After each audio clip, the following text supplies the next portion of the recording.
So Francis is the first ever Jesuit to become Pope, a development that stunned church insiders. But most of us aren't church insiders, so you might be wondering, what's the big deal? Ron Charles is here to explain that for us. Ron. Peter, Jesuits are not meant to move up the church hierarchy. They're supposed to be on the move. In the film The Mission, Jeremy Irons plays an 18th century Jesuit priest, Robert De Niro his sidekick, on a dangerous trek through the Amazon to bring Catholic teachings to a remote tribe. There's a reason this is a popular image of Jesuits. When Saints Ignatius of Loyola and Francis Xavier founded the order 470 years ago, its mission was to send priests to far-flung regions to preach and educate.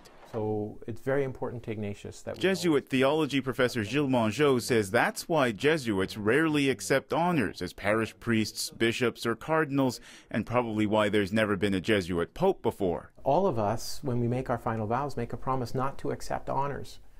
The idea of accepting a diocese or something like that, it prevents us from being mobile. Those mobile Jesuits developed a reputation as church philosophers, intellectuals, and founders of hundreds of educational institutions around the world. We like to talk and debate among ourselves all the time.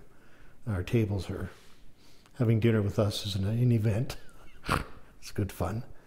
But it's also trying to get at the answer.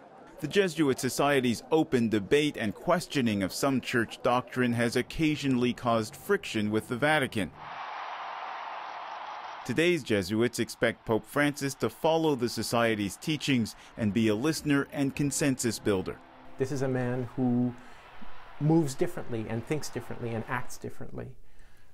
So that way of understanding the church, I think, is now in the past. The Jesuit bringing a new perspective to the top job will no doubt face big challenges renewing an institution that is very slow to change. Peter? All right, Ron, thank you. Ron Charles in Toronto tonight.